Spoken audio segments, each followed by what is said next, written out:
Strength, success, clarity. வணக்கம் students. Next நம்ம பார்க்க போகிறது புஷ் டவுன் ஆட்டோமேட்டா ப்ராப்ளம் தான் பார்க்க போகிறோம். ஸோ ப்ரீவியஸாக ஒரு ப்ராப்ளம் பார்த்துருந்தோம். அது பார்த்துருந்தோன்னா இது ரொம்ப உங்களுக்கு ஈஸியாக புரிஞ்சிடும். யூனிவர்சிட்டி எக்ஸாமில் கேட்ட problem. Construct a pushdown automata that accept the language L is equal to A power N B power M C power N N comma N is greater than or equal to 1 by empty stack.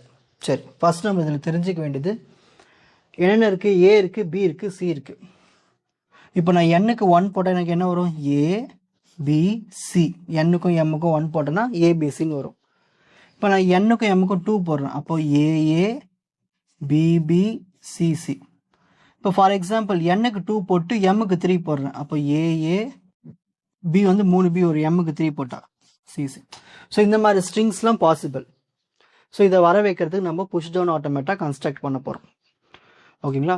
அப்புறம் நம்ம இன்னொன்று பார்க்க வேண்டியது இந்த powers பார்க்கணும். அதாவது இங்கே எண் இருக்குது, இங்கேயும் எண் இருக்குது.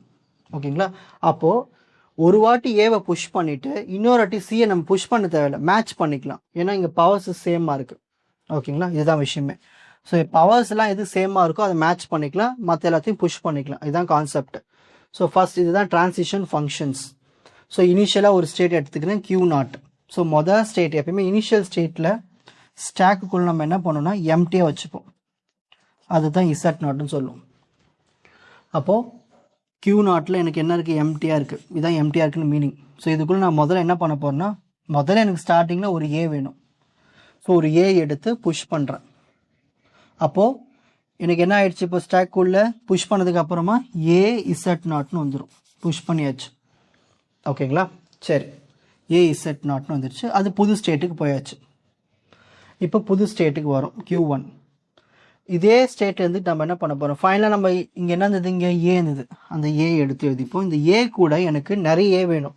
டபுள் ஏவோ இல்லை ட்ரிபிள் ஏவோ வேணும்னா அது வரணும் இல்லையா? எனக்கு டபுள் ஏ ட்ரிபிள் ஏ. அதுக்காக என்ன பண்ணணும்னா இந்த ஏ எடுத்து இந்த ஏ கூடவே புஷ் பண்ணிக்கிட்டே வரும். உங்களுக்கு டபுள் ஏனா டபுள் ஏ வரும், திரும்ப இன்னொரு ட்ரிபிள் ஏ வேணா ட்ரிபிள் ஏ, 4A 5A இந்த மாதிரி போயிட்டே இருக்கிறதுக்கான ஃபங்க்ஷன் தான் இது. ஸோ முதல்ல ஒரு ஸ்டாக்குக்குள்ளே நம்ம என்ன பண்ணுறோம்? புஷ் பண்ணிடுறோம். நம்மளுக்கு எத்தனை ஏஸ் தேவையோ. ஓகேங்களா? சரி, இதுதான் அதுக்கான ஃபங்க்ஷன்.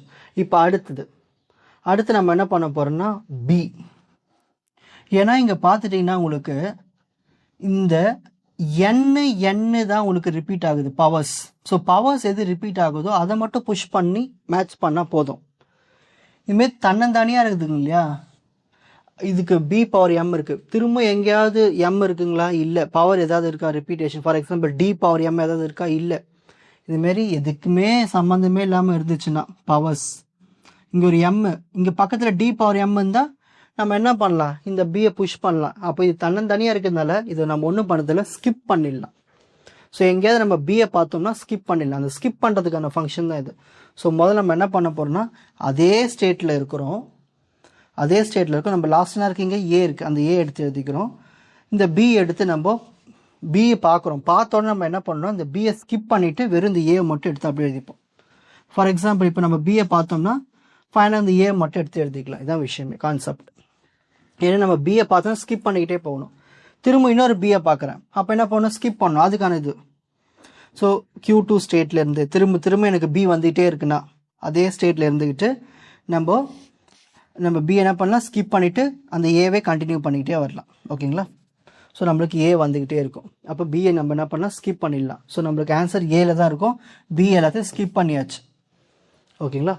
சரி, அடுத்து சி பவர் என். இப்போ எனக்கு n = 2 போனால் எனக்கு 2 சி வேணும். முதல்ல ஒரு சி வேணும் இல்லையா? ஸோ புது ஸ்டேட்டுக்கு போகிறோம்.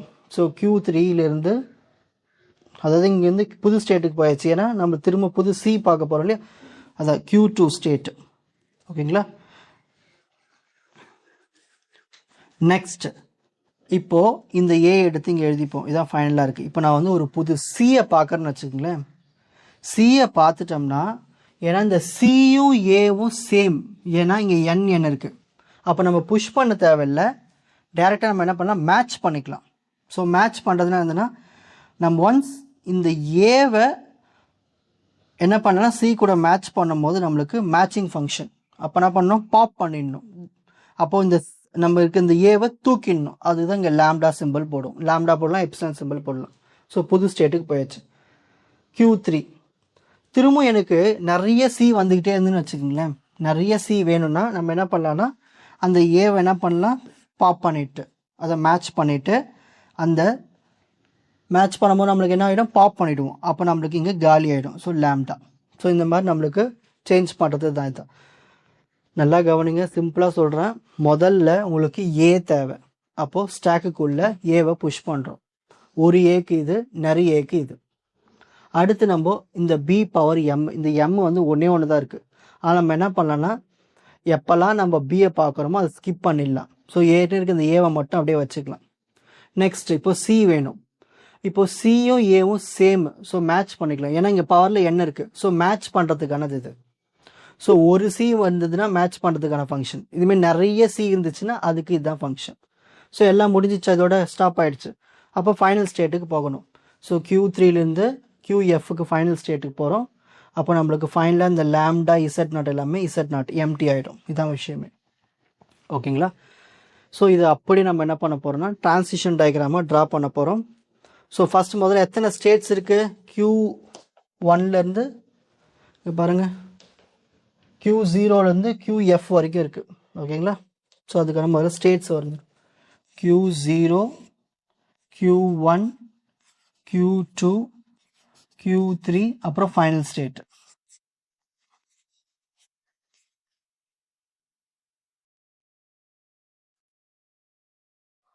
ஓகேங்களா?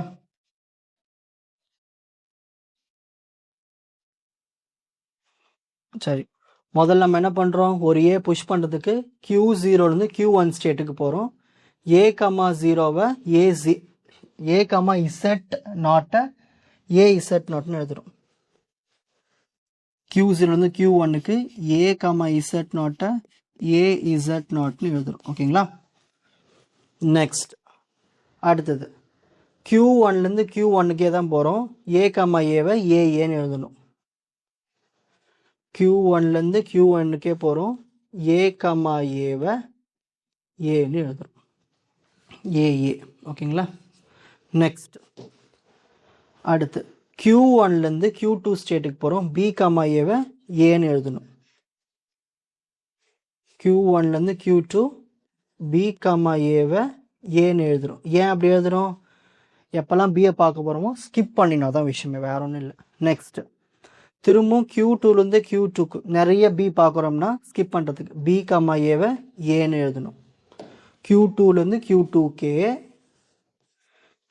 எங்கேயாவது நீங்கள் பிஏ பார்த்துட்டிங்கன்னா நம்ம என்ன பண்ணோம், பிஏ ஸ்கிப் பண்ணிவிட்டு ஏன்னு எழுதணும். நெக்ஸ்ட் இப்போ அடுத்தது Q2லேருந்து Q3க்கு போகிறோம். சி கமா ஏவை லேம்டான்னு எழுதணும். Q2லேருந்து Q3 சி கமா ஏனா அதை லேம்டான்னு இப்படி மாற்றிடணும். ஓகேங்களா? அப்போ சியும் ஏவும் மேட்ச் ஆயிடுச்சு, பாப் பண்ணியாச்சு. ஓகேங்களா? நெக்ஸ்ட் திரும்பவும் நிறைய சி பார்க்குறோம். அப்போது Q3லேருந்து Q3 ஸ்டேட்டுக்கே நம்ம என்ன பண்ணணும், சி கமா ஏவை லேம்டான்னு மாற்றணும். Q3லேருந்தே Q3க்கு சி கமா ஏவை லேம்டான்னு மாற்றியாச்சு. நெக்ஸ்ட் Q3லேருந்து ஃபைனல் ஸ்டேட்டுக்கு போகிறோம். லேம்டா கமா இசட் நாட்னு மாற்றணும். லேம்டா கமா இசட் நாட்னு மாற்றணும். Q3லேருந்து QF. ஸோ இப்படி தான் டிரான்சிஷன் டயக்ராம் வரையணும். Take a screenshot.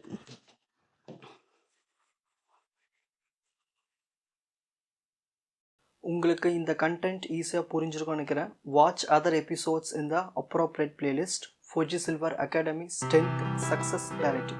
வணக்கம்.